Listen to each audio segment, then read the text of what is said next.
Para brilhantar ainda mais esse evento, convido para proferir palestra o professor titular de Direito Econômico e Economia Política da Faculdade de Direito da Universidade de São Paulo, USP, doutor em Direito do Estado, em livre docente em Direito Econômico pela Universidade de São Paulo, USP, Gilberto Bercovitch.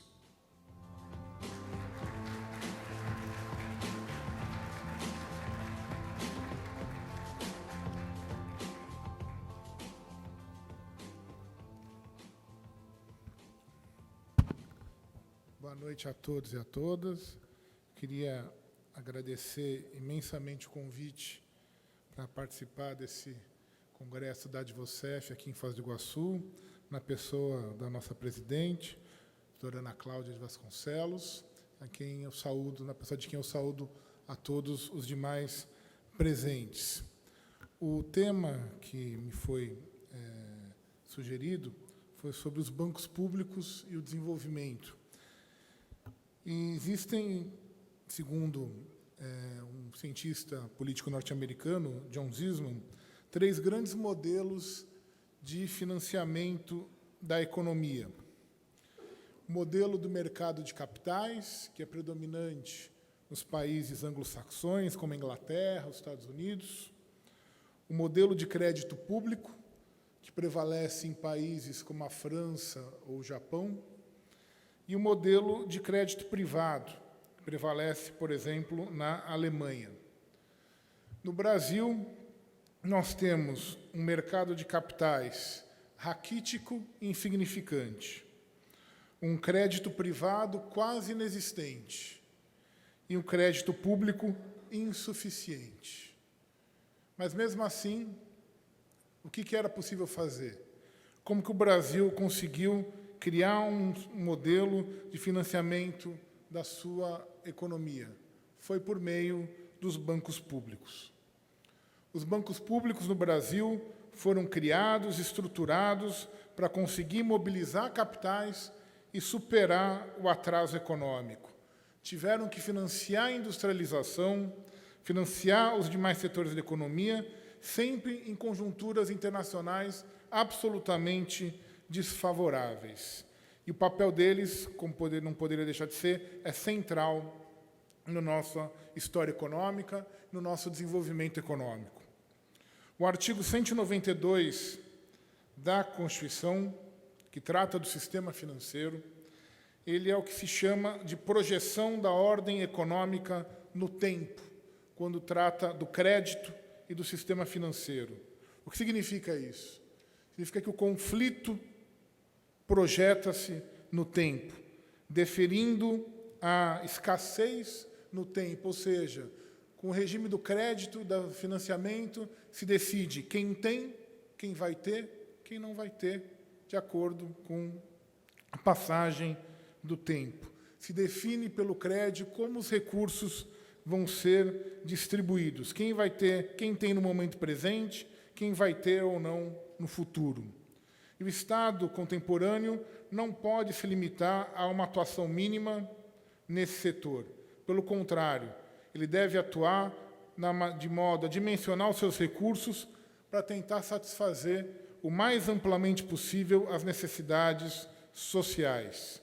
Nesse contexto, o funcionamento do crédito, que estende o campo das trocas do presente e dos bens disponíveis para o futuro e aos bens a produzir, é essencial como instrumento de direção da política econômica, tendo em vista a manutenção da atividade econômica, o crescimento e ampliação das oportunidades de emprego.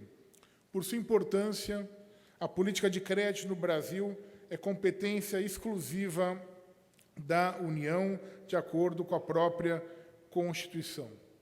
A política de crédito é tão importante que o Estado brasileiro atua diretamente no sistema financeiro por meio dos bancos públicos, prestando atividade econômica em sentido estrito, visando a consecução de objetivos de política econômica, de preservação do mercado e das relações econômicas em geral.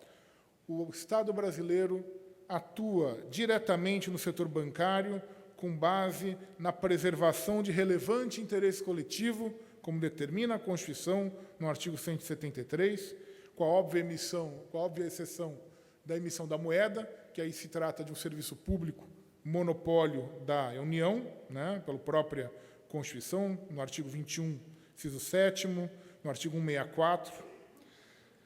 Mas, no setor financeiro, o Estado atua de maneira a preservar, a garantir relevantes interesses coletivos. Constitui, portanto, um setor com forte regulação estatal e que tem no Estado o grande articulador e organizador das atividades. Essa atuação estatal no setor bancário não fere, de maneira alguma, o chamado princípio constitucional da livre iniciativa, presente no artigo 1º, inciso 4º, e 170, caput da Constituição. A livre iniciativa, no texto constitucional de 88, não é o triunfalismo do individualismo econômico, como algumas interpretações, de vez em quando, querem fazer ser. Mas, pelo contrário, ela é protegida juntamente com a valorização do trabalho humano e dentro da perspectiva dos seus valores sociais. Ou seja, a livre iniciativa ela é protegida no Brasil porque ela representa uma possibilidade de melhoria e de uma vida digna, de melhoria das condições de vida, não simplesmente no seu aspecto individual que ela é protegida no seu aspecto de valor social, juntamente com o trabalho. A livre iniciativa nunca pode ser reduzida à liberdade econômica da empresa, porque ela abrange todas as formas de produção individuais ou coletivas. Aliás, a iniciativa econômica não é exclusivamente privada. Temos na nossa Constituição a iniciativa econômica privada, a iniciativa econômica pública, no artigo 173, no 175, no 177, e temos a chamada também iniciativa econômica cooperativa, que não é nem privada e nem pública. O que interessa para nós, obviamente, que a Constituição brasileira ela não limita, ela não exclui nenhuma forma de atuação do Estado, nem veda que o Estado atue em nenhum setor da economia. Muito pelo contrário. Ela diz que o Estado atua desde que seja para preservar relevante interesse coletivo ou em nome da segurança nacional. De acordo com esses pressupostos, o Estado vai atuar onde ele for necessário, onde ele for chamado a garantir o interesse da coletividade ou garantir a segurança nacional. A maior ou menor atuação do Estado varia historicamente, mas não de uma determinação constitucional expressa. Não é a Constituição que vai determinar ou não o tamanho do Estado, e sim as forças políticas, os embates no setor político, econômico e social. Os bancos públicos, portanto, atuam num setor específico da iniciativa econômica pública, que é o setor financeiro, o setor de crédito, de acordo com o interesse público, pois preservam relevante interesse coletivo. E quais são esses bancos que tanto se falam e que estamos aqui tratando? São ou sociedades de economia mista, como é o caso do Banco do Brasil, ou empresas públicas, como é o caso da Caixa Econômica Federal ou o próprio BNDES. Não preciso aqui ficar explicando a diferença entre sociedade de economia mista e empresa pública. Vocês sabem melhor do que eu, e vocês atuam no dia a dia de uma empresa pública, vocês sabem todas as vantagens e desvantagens que esse regime jurídico tem para a atuação da Caixa Econômica no sistema financeiro, no sistema econômico nacional. O que tem que ficar claro, isso sim, é que as variadas, por mais que a Caixa Econômica Federal, ou o Banco do Brasil, ou o BNDES, qualquer banco público, por ser uma empresa estatal, tenha natureza jurídica de direito privado, como determinam as leis que autorizam a sua criação, a sua reestruturação, né, tem que ficar claro que a natureza jurídica de direito privado é um expediente técnico que não derroga o direito administrativo, muito pelo contrário, sob pena de se inviabilizar a empresa estatal como instrumento de atuação do Estado.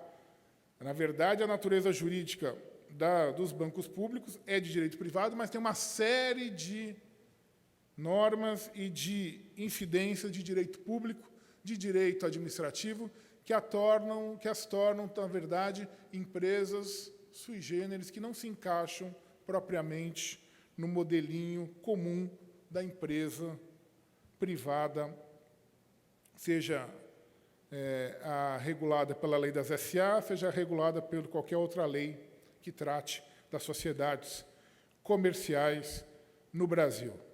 Para começar, por que eles são diferentes? Bom, para começar, desde a sua criação, que, no caso, tanto o Banco do Brasil quanto o Caixa Econômica são no século XIX, os outros bancos, como o BNDES, o BNB e o BASA, são na década de 50 do século XX, né, para falar dos 5 principais, mas o ponto inicial qual é? A criação de uma empresa estatal, qualquer que seja ela, um banco público ou qualquer outro tipo de empresa, já é uma decisão de política econômica. Não é uma decisão qualquer. É uma decisão de política econômica que o Estado diz: eu vou atuar em tal ou qual setor a partir de uma empresa pública ou uma sociedade de economia mista para chegar a determinados objetivos. Mais do que isso, os objetivos dessas empresas estão fixados na lei. Elas não podem se furtar a esses objetivos, devem cumpri-los, sob pena de desvio de finalidade. Os bancos públicos são instrumento da atuação do Estado, estão acima, portanto, dos interesses privados. Eles estão vinculados aos fins da Constituição e das leis que autorizam a sua instituição, determinam o seu objeto social, destinam uma parcela do patrimônio público para aquele determinado fim.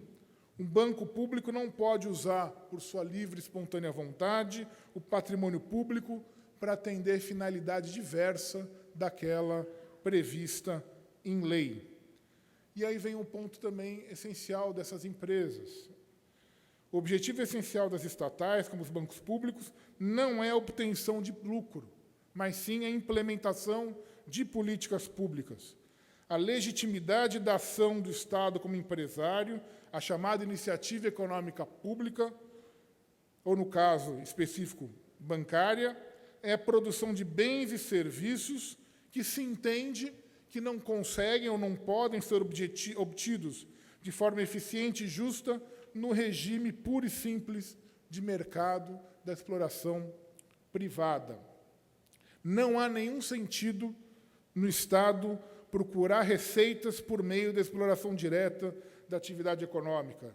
A esfera da atuação das empresas estatais é a dos objetivos da política econômica, é da estruturação de finalidades maiores, cuja instituição e funcionamento ultrapassa a racionalidade de um único agente econômico individual. Nunca é demais ressaltar, nesse sentido, e na história nos prova isso, que os bancos públicos são essenciais para a política monetária, creditícia e fiscal do Estado brasileiro. O Estado brasileiro não se limita a uma atuação mínima, mas ele dimensiona seus recursos de maneira a satisfazer o mais amplamente possível as necessidades sociais. Nesse contexto, o funcionamento do crédito é essencial como instrumento da política econômica, tendo em vista a manutenção da própria atividade econômica, o crescimento e ampliação de oportunidades de emprego. E, no Brasil, o crédito é instrumentalizado, em boa parte, historicamente, por intermédio dos bancos públicos. Né? Vamos tratar um pouquinho deles especificamente, só para podermos ver. Vão atuar em áreas, além da área geral do crédito, vão atuar um pouco em áreas também distintas, de acordo com as suas vocações e histórias. O Banco do Brasil, né, agiu sempre, simultaneamente, como um banco oficial, um banco comercial e, por muito tempo, como banco central, desde a sua criação em 1808 até 1964. Ele só vai deixar as funções de Banco Central a partir da criação do próprio Banco Central, em 64, com a Lei 4595, mas, na verdade, não vai deixar de uma vez. Não é simplesmente saiu a lei e o Banco do Brasil deixou de exercer funções de Banco Central. É um processo relativamente longo, de quase 20 anos, em que as funções de Banco Central do Banco do Brasil vão sendo repassadas aos poucos para o Banco Central. É um processo de centralização monetária que culmina no artigo 164 da Constituição de 88. Com a Constituição de 88, não tem mais dúvida alguma, a competência da União para emitir moeda é exclusiva do Banco Central. Ou seja, a Constituição ela consolida o processo de centralização monetária. Mas o Banco do Brasil também vai, na sua história, ter todo um papel fundamental no financiamento de várias políticas, ampliando sua atuação desde a criação da carteira de crédito agrícola e industrial em 1937. E todos sabem, não vou precisar ficar aqui entrando em detalhes, do papel fundamental do Banco do Brasil na política de financiamento agrícola, das safras, na política da agricultura familiar e também na política de estímulo à exportação, de financiamento chamados complexos exportadores. O BNB e o BASA, Banco do Nordeste do Brasil, e o Banco da Amazônia, são atores centrais das políticas de desenvolvimento regional. Atuam, ao mesmo tempo, como agência de desenvolvimento regional, como banco de fomento e banco comercial, e hoje administram os fundos constitucionais de desenvolvimento regional. O Fundo Constitucional do Nordeste, pelo BNB, e o Fundo Constitucional do Norte, pelo BASA. O Fundo Constitucional do Centro-Oeste é administrado pelo Banco do Brasil, e ambos os bancos têm um papel essencial no financiamento das atividades produtivas nas suas respectivas regiões.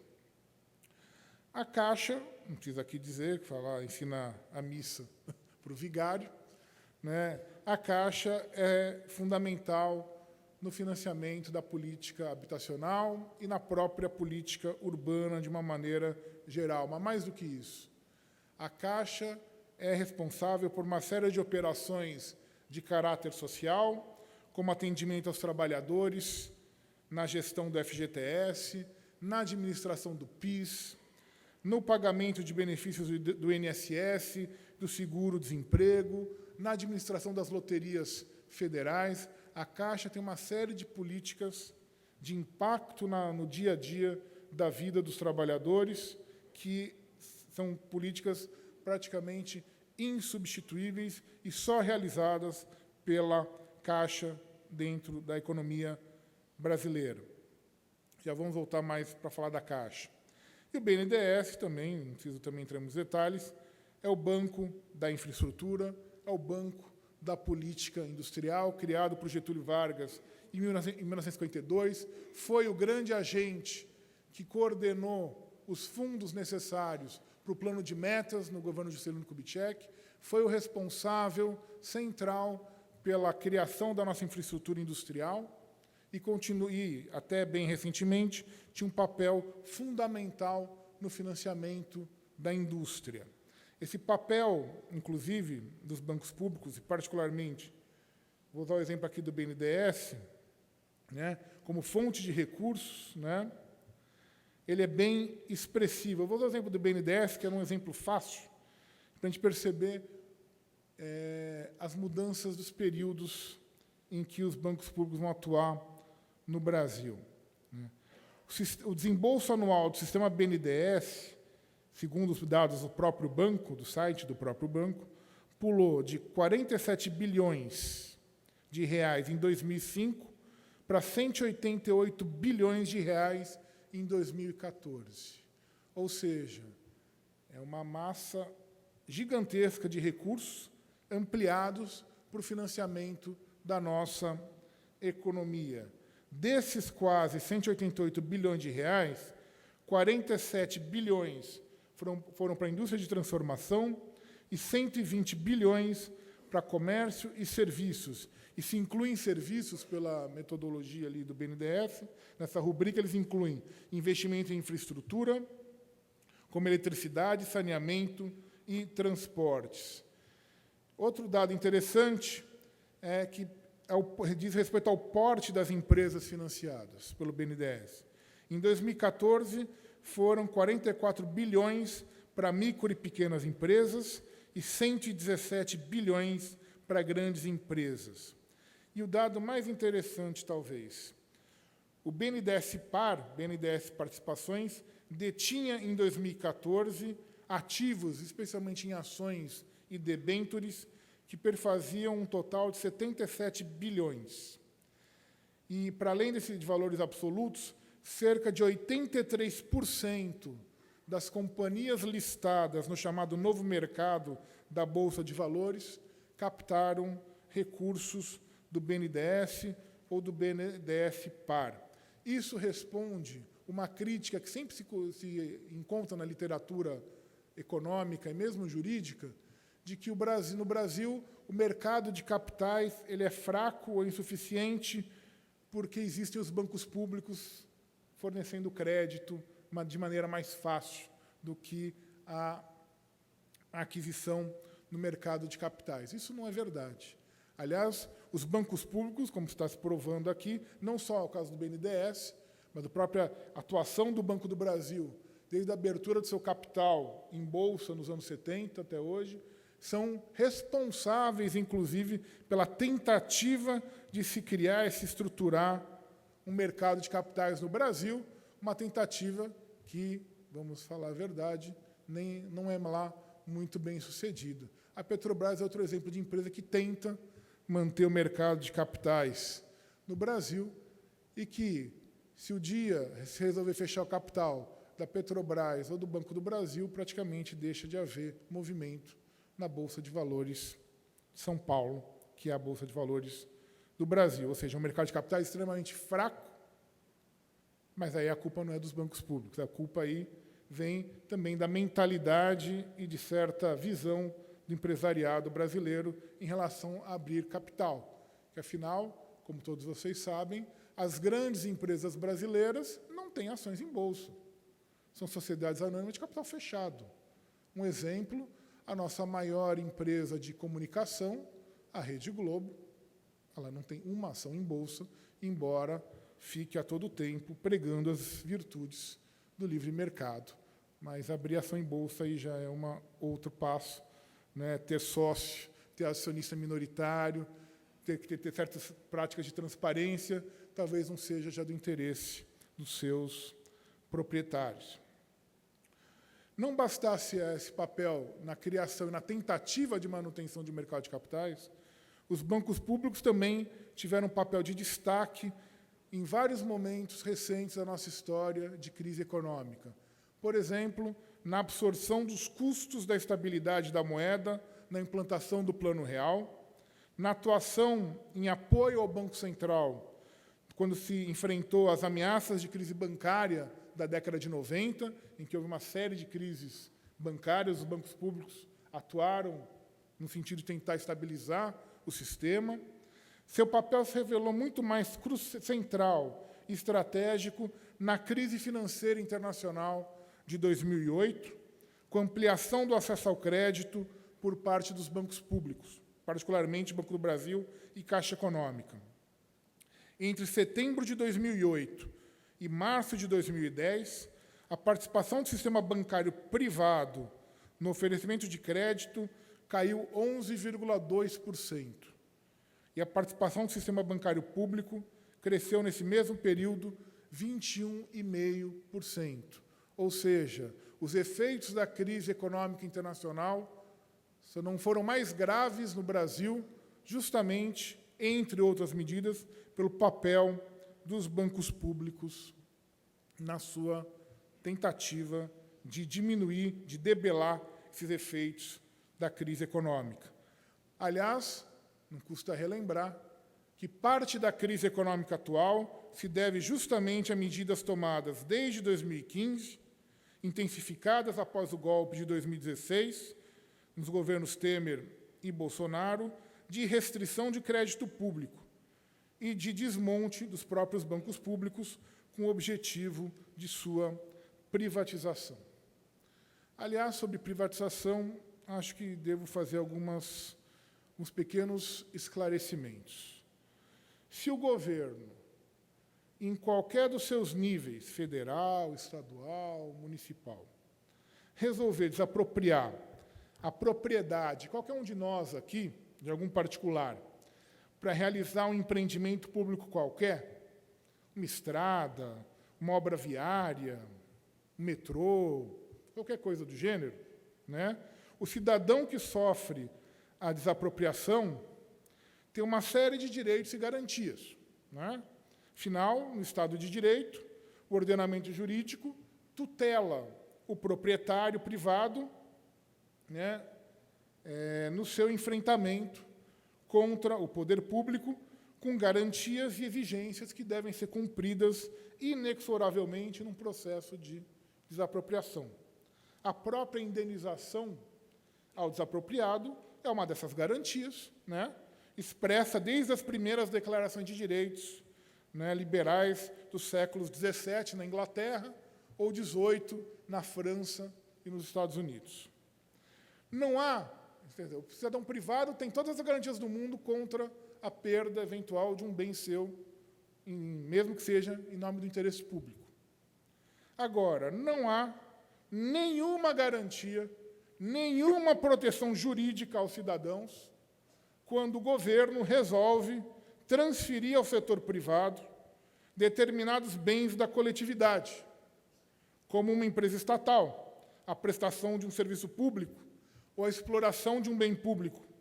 Pelo contrário, a privatização é considerada uma opção absolutamente livre e legítima para os governos adotarem, sem qualquer tipo de contestação. Estamos vendo, aliás, hoje, a decisão do Supremo nesse sentido, já volto a falar disso.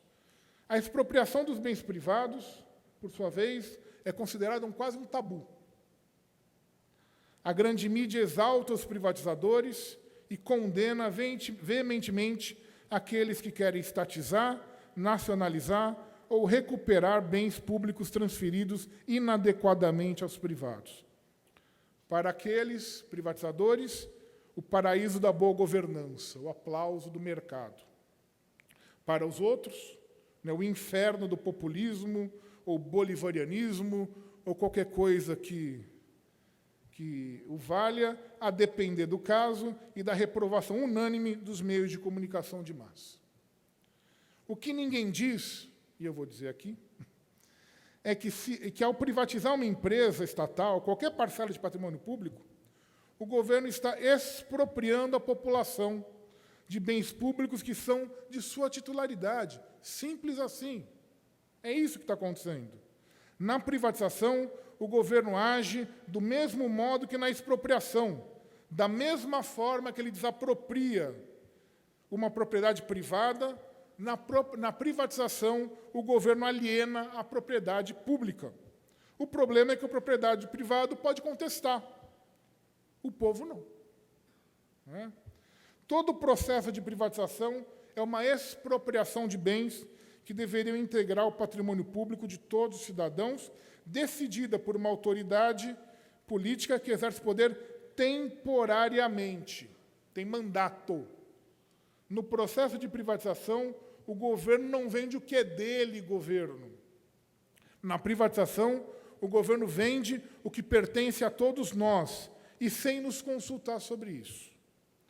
Podemos ilustrar essa situação com o exemplo utilizado por um jurista italiano, Ugo Mattei, que é muito interessante. Ele diz que autorizar que um governo venda livremente os bens de todos para fazer frente às suas necessidades contingentes e conjunturais de política econômica ou fiscal é tão irresponsável quanto consentir no plano familiar que o zelador venda os bens de maior valor da casa, como a prataria, o carro ou os eletrodomésticos, para suprir com suas necessidades particulares, como viajar nas férias ou pagar uma dívida qualquer. É disso que se trata, é a mesma coisa. O governo é um administrador fiduciário, ou seja, atua sob mandato. Ele é eleito para cumprir um mandato, só isso. Não pode dispor de bens públicos ao seu bel prazer. O governo não é proprietário das empresas estatais, ele é apenas seu gestor. O governo deve ser o servidor do povo soberano e não o contrário. Os bens públicos, e o problema todo qual é? Que os bens públicos não são facilmente recuperáveis. Os investimentos de imensas quantias, aplicados de forma planejada, a longo prazo, o sacrifício de milhões de brasileiros, não pode ser dissipado sem mais nem menos para cobrir um déficit conjuntural nas contas públicas gerado pela má gestão ou incompetência de qualquer governante. A decisão do Supremo Tribunal Federal hoje simplesmente confirma o que eu acabei de dizer. Eles entendem simplesmente que pode fazer o que quiser, com o Supremo e com tudo, né, como dizia o seu ex-senador Sérgio Machado. Pode dispor, fazer o que quiser. O patrimônio de gerações pode ser dissipado para cobrir o cheque especial, o cartão de crédito do governo que estourou por algum acaso, por algum motivo qualquer, que ninguém sabe qual foi, e ninguém sabe explicar também o que está acontecendo. Além da questão da privatização, os bancos públicos têm um outro problema na sua gestão, entendo eu, nas atuais circunstâncias. É um problema de atuação. Os bancos públicos querem atuar com lógica de mercado, seguindo os grandes bancos privados. Uma cientista política, Edelmira Del Carmen Alvial Contreras, do Rio de Janeiro, já falecida, ela fez um estudo sobre a Petrobras, há uns 10 anos atrás. É um estudo muito interessante, que ela usa uma imagem. Ela fala, a Petrobras, como empresa estatal, ela é um Jano bifronte. Jano é aquele deus grego que tinha duas caras, uma virada para um lado, outra virada para o outro. Por que é um Jano bifronte? Qual que é a dupla face? Tem a face estatal, que é realizada para objetivos políticos, de ordem macroeconômica, e a face empresarial, visando a realização de finalidades exclusivamente de natureza microeconômica. Essa face empresarial é que insere as empresas estatais no setor produtivo, no processo de acumulação, é o que as diferencia dos demais órgãos de governo, das autarquias, das fundações públicas e assim por diante. As empresas estatais estão numa posição estratégica. Elas estão entre o setor público e o setor privado. Elas são agentes possíveis de articulação e de intermediação entre Estado e o setor privado nacional e até internacional. No entanto, ela não pode ser prisioneira dessas lógicas. O que ela faz, na verdade, ela acaba atuando com lógicas distintas em ambas situações. Isso cria um problema. Para realizar essas funções estatais, o que faz a empresa estatal? Ela precisa de uma estratégia própria. Ela não pode achar que está agindo como uma empresa privada, ou ela não pode estar achando que ela é simplesmente representando o governo. Se ela segue qualquer uma dessas duas lógicas, ela simplesmente não cumpre com a sua missão, que é justamente articular o público e o privado no sentido de determinado objetivo coletivo. E isso tem acontecido com a maior parte das empresas estatais. Elas têm agido muito mais na lógica privada, empresarial, de contentar, no caso das que têm ação em bolsa, o seu acionista minoritário. Isso aqui com um detalhezinho, tem 2 detalhes. Acionista da Petrobras ou do Banco do Brasil, né, que são as 2 principais, somos todos nós, número 1. Número 2, o o acionista minoritário que investe na empresa, ele não é enganado, ele sabe que ele está comprando ações de uma empresa estatal. Portanto, que ele nunca vai ter o controle da empresa, pelo menos enquanto ela for estatal. Ou seja, a lógica dela é outra, ele não está comprando a lógica de uma empresa qualquer. Ele não está comprando uma ação de uma empresa qualquer, ele sabe que ele está comprando de uma empresa estatal. E está comprando por quê? Por uma série de razões. Desde a segurança no investimento, até carona no lucro do monopolista. Tem uma série de razões que explicam por que as pessoas investem em empresas estatais. Mas não interessa, o que interessa é que elas sabem o que elas estão fazendo. Ninguém enganou. O portfólio está escrito que é a empresa, qual que é a natureza jurídica dela. A empresa não pode atuar. Ela está com ações na Bolsa por uma circunstância de política econômica. Ela não é obrigada a ter ações na Bolsa. Ela está ajudando a desenvolver o mercado de capitais no Brasil, até o limite, até que esse mercado de capitais não a prejudique. E esse é o problema, talvez, de gestão talvez dos bancos públicos, hoje, um pouco. Né? Hoje nós temos, como todos sabem, vocês sabem melhor do que eu, um oligopólio bancário. 5 maiores bancos, né, possuem praticamente 90% de participação no mercado. Né? O Banco do Brasil e a Caixa Econômica participam desse oligopólio.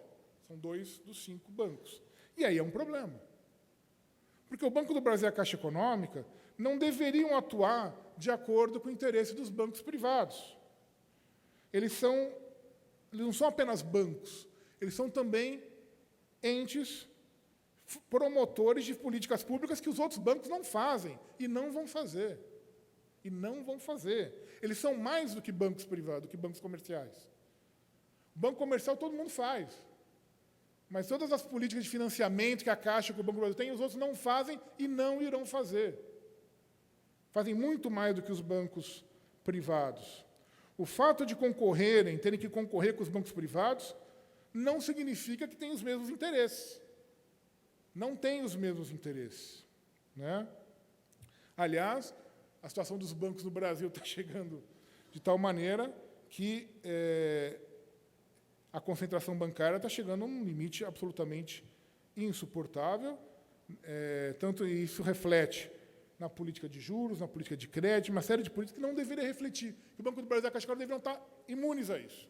Deveriam estar atuando de outra maneira, de outras formas, não de acordo com o que querem os seus 3 outros colegas de natureza privada, 2 nacionais e 1 estrangeiro.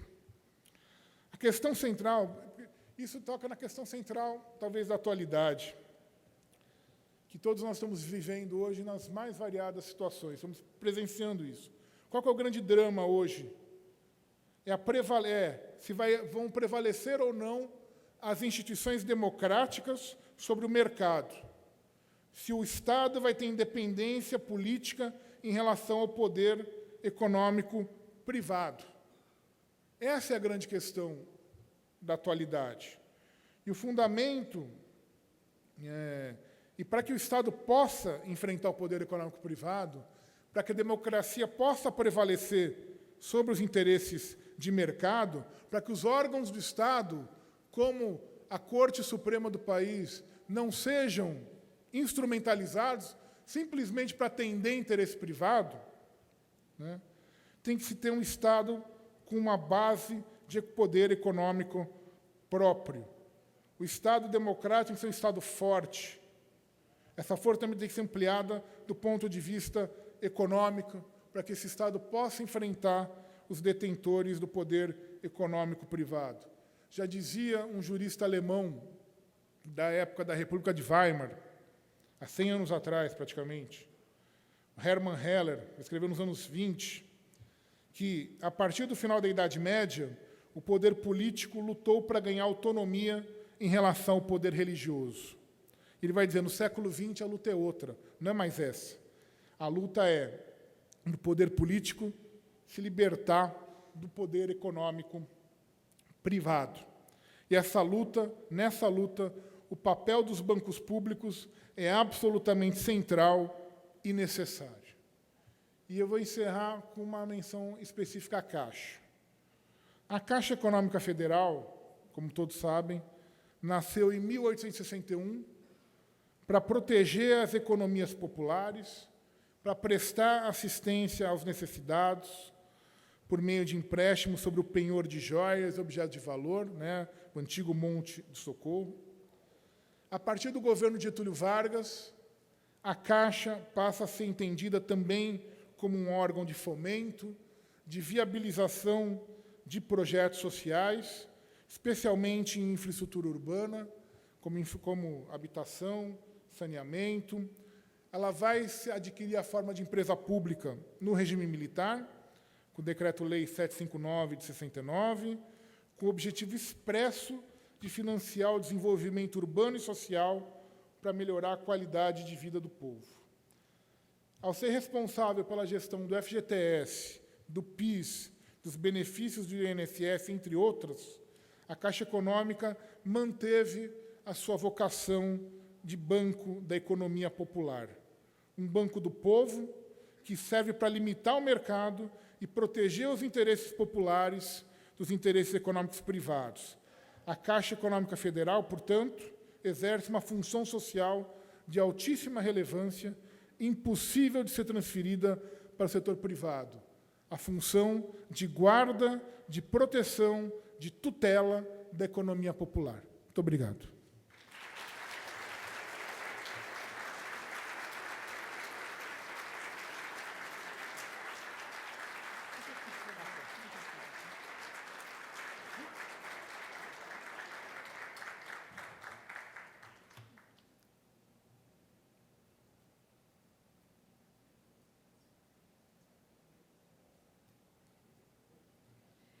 Para agradecer as importantes explanações feitas ao longo do tema, nós faremos agora a entrega de uma placa ao professor Gilberto Bercovitch, que será entregue pela presidente Ana Cláudia de Vasconcelos.